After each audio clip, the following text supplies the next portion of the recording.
On today's show, we'll discuss the Yankees dropping their first series since Easter weekend.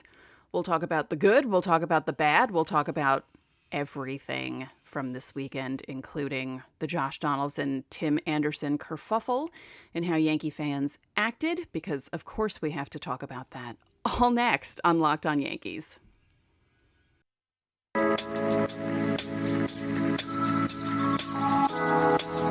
You are Locked On Yankees, your daily New York Yankees podcast. Part of the Locked On Podcast Network, your team every day.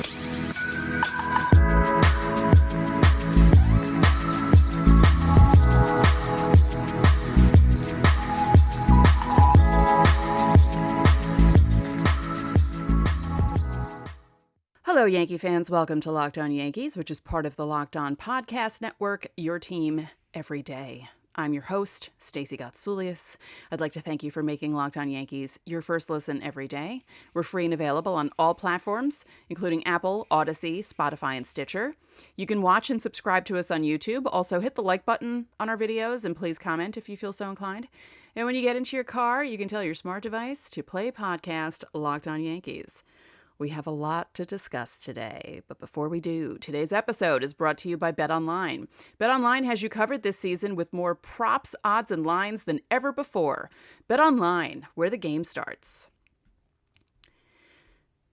This weekend. Oh, boy. Well, okay. It started with the rainout. That wasn't actually a rainout because honestly, the Yankees and White Sox probably could have played on Friday night because the rain wasn't as bad as everyone thought it was going to be, and then it didn't really do anything in the evening. And yeah, they probably could have played. But I think the Yankees postponed that game because they've been playing so many games in a row and they felt like they needed the day off. It didn't help. It helped Saturday, sort of. But Sunday was a disaster. Sunday was an absolute disaster of a day. And I was very tempted to get a ticket to go to the doubleheader, but then I thought better of it because, one, it was hot and gross yesterday. Disgusting. I went outside for about 5 seconds and couldn't take it. So there was no way I was going to be able to sit at Yankee Stadium for 7 hours? Watching them play atrocious baseball for 7 hours? No, thank you. And that's what they did. Just awful. The only things not awful about Sunday, Jameson Taillon and Luis Severino. That was it. Everyone else was terrible. No offense, but absolutely terrible. It was awful to watch. Aaron Hicks, even when he was doing good things, he would automatically or immediately, that's the word I'm looking for, it's Monday, immediately do something bad, like get picked off by Joe Kelly. What are you doing? What are you doing? Oh my God, just awful. Absolutely awful. Everything about this weekend was awful. The stuff that happened Saturday was awful, and yesterday was awful. Just bad. And there's no break because they're playing Baltimore tonight, and there's no way for them to think about what they did, like being put in a timeout. The Yankees need to be put in a timeout after this weekend. It was bound to happen. They had won, 9 consecutive series. They hadn't lost one since Easter weekend against the Orioles. And, these things happen. And I told you all they would run out of steam at some point, but I just didn't expect it to be wrapped in controversy. We'll get into that in segment 2. I don't want to talk about that yet because I still feel like I need time to gather my thoughts about what happened Saturday because it was just what happened Saturday, the response to what happened Saturday, the way the fans were acting on Sunday. Just, you guys, I can't keep sitting here trying to. No, I'm not going to try and defend anyone because what people did was not good. But I'm sick and tired of having to defend my being a Yankee fan because there are people in our fan base who are horrible. Again, we'll get into that in segment 2. There's your teaser for segment 2. But let's talk about Taillon and Severino because They were fantastic yesterday. And considering the question marks that those two guys specifically had coming into this season, coming back from injury, especially Severino, he did something yesterday that he hadn't done since 2018, and that's go through, 7 innings and not give up a run. I think that's what it was. And he didn't do that. He hadn't done that since 2018. Tyone also went 7 in his game. So the pitching, aside from the bullpen blow up in game 2, was great. Oh, well, Aroldis Chapman. We'll get into that too.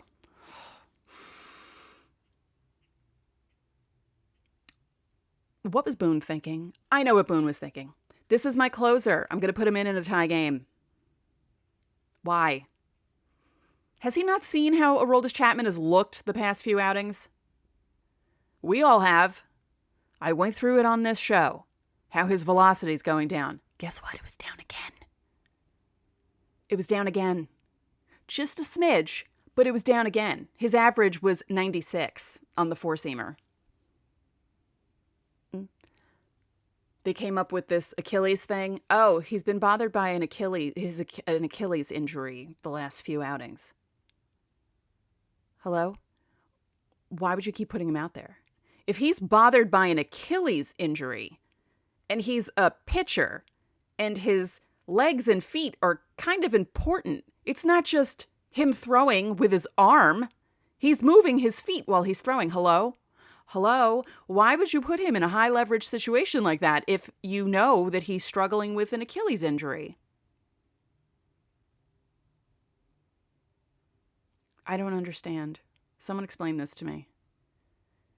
Feels like Boone regressed back to 2021 this weekend. I don't understand what's going on. It's so frustrating watching Aroldis Chapman come in and mess up. He's not a dominant closer. Those days are done. We know this. Why doesn't Aaron Boone know this? It is so frustrating to see that regression in Aaron Boone's managerial skills. There's just like a blind spot that he has with Aroldis Chapman. He's my closer. I have to use him. He's my closer. No. If your closer isn't performing the way he's supposed to, don't put him in situations like that. Segment 2, we'll talk more about this. We'll go through Tyone and Severino's numbers from yesterday because, again, they looked great. Good for them. Everyone on the Yankees should apologize to them for being so horrible yesterday. That was a bug. What is that? Okay, it's summer. Summer weather. So bugs are in the house. And I saw my first house centipede the other day and wanted to move like I usually do when I see those things. Does anyone else feel that way? Yeah, they're gross. Anyway. Because it's summer, the weather's getting warmer, which means you'll probably want to exercise more, maybe go outside, take walks, ride your bike outside. And you know what's good for exercise? Built bars. You know what else is good? Brownies. I love brownies. You know what I love more? Brownie batter. Sometimes I eat half the batter just when I'm making the brownies, honestly. I could lick the spatula clean, but I wouldn't get as much protein as I would if I were eating a brownie batter puff from Built Bar. That's right. There's a brownie batter puff now. They're available right now on Built.com.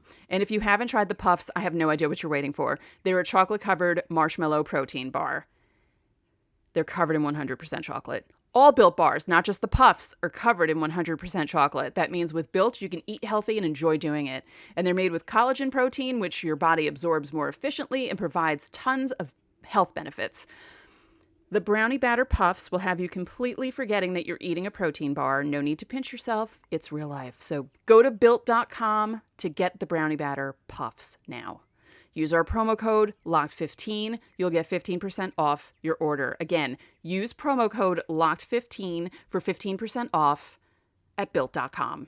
Thanks for making Locked On Yankees your first listen every day. For your next listen, check out the Locked On Now podcast, where you get recaps of Major League Baseball games with analysis from our local experts who are taking fans through the season like no other network. It's free and available wherever you get your podcasts. So Tyone and Severino were the heroes of the day. Not that they have anything to show for it, because the offense did absolutely nothing for them. Nothing, nothing, nothing. A whole lot of nothing. The Yankees were 0 for 6 with runners in scoring position in Game 1. They left 8 on base. Tyone went 7 innings, gave up 1 run on 5 hits, gave up the home run, gave up the double to Moncada, double to Engel, and Engel got the RBI. He walked 1, struck out 7. That's a good showing. That's a good show. His ERA for the season is down to 2.95. Jameson Taillon is doing everything the Yankees wanted him to do. He's getting stronger. He's lasting longer. He made it to 7 innings. He looked good when he got into jams. He got out of them. And then the offense did nothing for him. Tale as old as time. It hadn't happened in a while, but here we are. And then in Game 2. Game 2 was worse. Game 2 was absolutely just an abomination. An absolute abomination. Just horrible to watch. Severino did everything he could to keep the White Sox from scoring. He gave up 8 hits. He got into jams. Guys were getting into scoring position, and he would get out of it. His ERA is down to 3.02. Michael Kopech had a perfect game until, the 6th inning? Just, oh my God. The offense looked awful.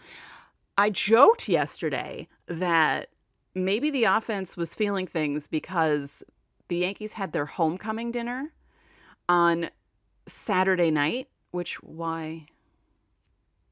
That usually happens before an off day. And I know things were delayed because the season was delayed. That first week was cut off and they couldn't have the homecoming game there. But you have that sort of thing when you have an off day, not when you have a doubleheader scheduled for the next day. What are you thinking? It looked like they were hungover. There were so many dumb mistakes made yesterday. The pitchers weren't affected. The starters weren't affected, but the offense was. Just awful. I was going to say that I feel bad for the people who sat through that, but I don't feel bad for all of them. I feel bad for the ones that didn't boo Tim Anderson. But the ones who booed Tim Anderson and embarrassed the fan base once again. Why do I feel like I have to talk about stuff like this every couple of weeks? Like, can you guys stop? Can you stop? Do you not understand what happened this weekend? Apparently not. Okay, so let's talk about it. We're here. Let's talk about it. Okay. Josh Donaldson does not have the type of relationship with Tim Anderson to make jokes about anything with him. The fact that he was joking around and calling him Jackie, even if he didn't mean it to be racist, it's racist. It's a microaggression. Why is anyone sticking up for Josh Donaldson? What he did was wrong. And Yankee fans who were booing Tim Anderson yesterday, what are you doing? You're making the rest of us look bad. Again, just like the morons who were throwing things on the field. What is your problem? How do you not understand this? Yes, I get it. You're going to say, he called himself the new Jackie Robinson. He said this about himself. Okay, that's true. But, again, Josh Donaldson does not have the type of relationship with Tim Anderson to joke with him about this. And I didn't really like his whole explanation either about this. Or the Yankees defending him, like the spokesperson saying, oh, well, this isn't the first time he's done that. Oh, great. So it's not the first time that he's been throwing microaggressions at people. No, what are you doing? What is everyone doing? I don't understand. Oh my God. Oh, they ended up winning Saturday's game, right? Then everything comes out because we didn't know. We just thought when the game was happening that Josh Donaldson said something to Tim Anderson to annoy him. We didn't know the context. We didn't know what he said. We had no idea. We just knew that there was bad blood between them because of what happened in the last series. There was stuff between them when Josh Donaldson was on Minnesota because he said stuff about Lucas Giolito and the sticky stuff because Josh Donaldson apparently can't shut up about anything. Then we find out after the game what actually happened. And there were two factions, people who were like, oh God, what is Donaldson doing? And the other faction going, oh, well, Tim Anderson's a big baby. Oh, and those people were the ones who were booing him yesterday. And you know what? As much as I didn't like the home run because it made the Yankees lose, or it helped the Yankees lose, I was glad that he hit the home run, and I knew it was going to happen. And I even said it before the game because people were saying on Twitter, like threatening, oh, we're going to, maybe we'll start chanting Jackie at him. I said on Twitter, if people do this, I want him to hit a home run. I want Yankee fans to feel like morons. I do. I can't help it. They never learn. They did it with Altuve. He hits a home run. They do it with Springer. He hits a home run. I'm sick of the Yankees looking like morons because of their fans. Like, you have to stop. Seriously, stop. Just, and educate yourselves. Educate yourselves. And grow up. That's all I'm asking for. Grow up. It's ridiculous. I can't keep doing this every few weeks. I'm like a mother, and I'm not a mother. I have felines. I don't have children. But I feel like some of you are acting like children, and you need to be reprimanded like this. And I know I'm going to get a lot of complaints about this. I don't care. I really don't. I'm sick of this nonsense. I'm sick of other Yankee fans making us look like jackasses. Stop. My goodness. It's absolutely, ludicrous.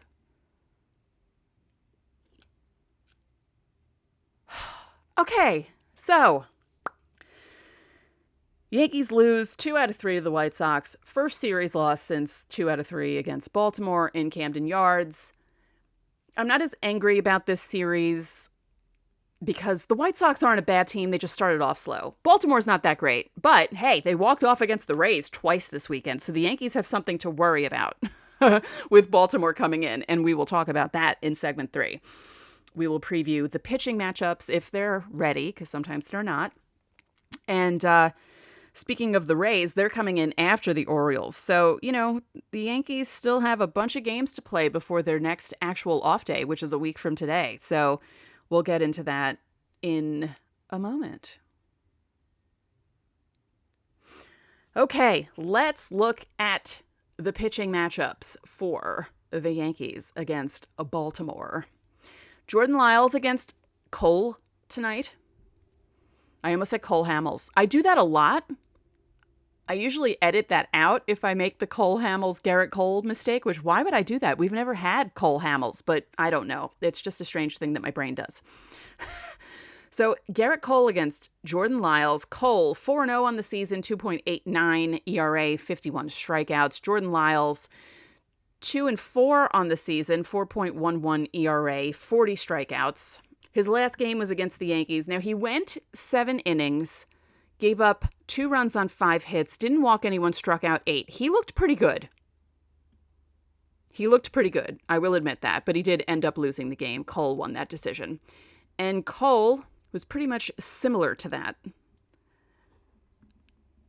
7 innings, 2 runs on 6 hits, got the win, no walks, 5 strikeouts. That was the game where he didn't have a strikeout till the bottom of the 4th, then he struck out 5 in a row, and then he didn't strike out anyone again. So it was kind of a strange Cole start. But he won, and his numbers look a lot better. Tomorrow night, Jordan Montgomery is matched up against Bruce Zimmerman again. So Bruce Zimmerman, 2-2 with a 3.48 ERA in 8 starts. His last game against the Yankees, 7 hits, 5 runs on those 7 hits, 5 innings, 1 walk, 2 strikeouts. So the Yankees were actually able to get to him. As for Montgomery is 0-1 with a 3.35 ERA in 8 starts. As of his last start, they had 10 losses. And 6 of those losses were his starts. Not through him. It's not his fault. Because his last 3 games, May 19th against Baltimore, May 14th against Chicago, May 8th against Texas, no decision. Poor Jordan Montgomery. Now, the start against the White Sox, he only went 4 1/3 innings, gave up 2 runs on 6 hits with 3 walks, 4 strikeouts. Not a great game. Against Baltimore in his last start, 5 innings, 3 runs on 7 hits, no walks, 3 strikeouts. So yeah, it wasn't great. So we'll see which Jordan Montgomery shows up, which version of the offense shows up. Hopefully it's not the offense from yesterday because there was no offense. 1 run in 18 innings. Will not win you any games, Yanks. And then Wednesday, the Yankees don't have a starter listed. And that's also a night game. They're all 7:05 starts. They're going up against Tyler Wells, who's 1-3 with a 4.41 ERA in 8 starts, 23 strikeouts, 32 2/3 innings. He got a no decision in his last start against Tampa, 4 2/3 innings, 3 runs on 2 hits, 2 walks, 4 strikeouts. As I said, the Orioles walked off twice against the Rays, and Rougned Odor was the one who did it. Friday and Sunday. Sunday was a weird play, but Friday was a legit walk-off home run. So the Orioles have walked off against the Rays twice, the Yankees once, and the Red Sox once. So they just need to walk off against the Jays, and then they will have walked off against everyone in the division. Yeah. So, I said that these next few games against the White Sox and Orioles were going to be important for the Yankees just to kind of keep things going. And the series against the White Sox didn't show me much. Yeah. Not great. That was not pleasant. And just watching those 2 games yesterday from home was annoying. So I can't even imagine being in the stadium again in 90-degree heat and humidity and just... At least today will be better for the Yankees and the Orioles. It's not going to be as oppressively hot, I believe. Let's see. Yeah, by the time the game starts, it's going to be around 69 degrees. I won't say it. It is nice, though. That's good weather. 70, pleasant, around there. That's good. I'm trying to be mature here, people, okay? Sometimes I'm not. Sometimes I'm not. Oh! Wait, how did I not mention this? I'm so sorry. So Joey Gallo and Kyle Higashioka are on the COVID IL.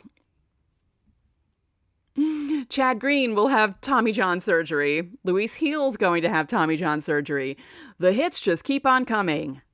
It was just a bad weekend all around, like really unreal. Just, and I feel really bad for Chad Green. The trivia question during, was this Saturday's game? Or was it one of the one? No, it was Saturday's game. Trivia question. 5 Yankee pitchers who were in at least, what was the number? 225 games pitching for the Yankees in the playoffs and the regular season, and only the Yankees. Chad Green was one of them. He was in 290 games for the Yankees. 272 regular season, the rest playoffs. He was the most durable guy since 2016. He was one of the guys that was untouched by the injury bug, and then this happens. In his walk year, just like Dellin Betances. Like, what? That is just really cruel, honestly, universe. That's just rough to do to someone. Poor Chad Green. Just awful. Ugh. Terrible. Rob Brantley is up from AAA. He actually broke up the perfect game yesterday that Kopech was throwing because it was getting scary. It went into the 6th inning. They even had the alert on MLB.com. And Estevan Florial's up because of Gallo. And Brantley's up because of Higashioka with the COVID. Hopefully no one else will get COVID, but I saw a report saying that Gallo was at the stadium and symptomatic. So even if you have a vaccine, you'll get COVID. It just will be the type that won't send you into the hospital. But even that type isn't great because I know people who have gotten COVID. And they have long COVID. They still can't exercise. They have breathing issues. They get tired really easily. The fatigue is really bad. And they had what felt like a very bad cold when they had COVID. So let's just hope it doesn't spread throughout the clubhouse, because that would be a disaster for the Yankees. Things were going so well. And then, I don't know. So on the next episode, we'll be recapping tonight's game. We'll see what happens. We'll see how Garrett Cole does. We'll see how the offense does. We'll see if they wake up.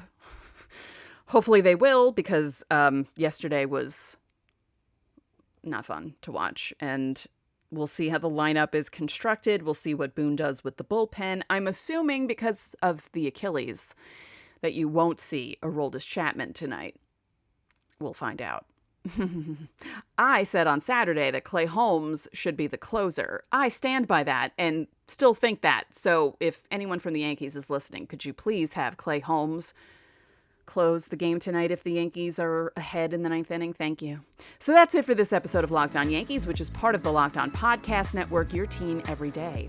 I would like to remind you that you can listen to this show in Apple Podcasts, Google Podcasts, Odyssey, Spotify, Stitcher, or anywhere else you get your podcasts. You can watch and subscribe to us on YouTube. Again, like and comment on YouTube as well.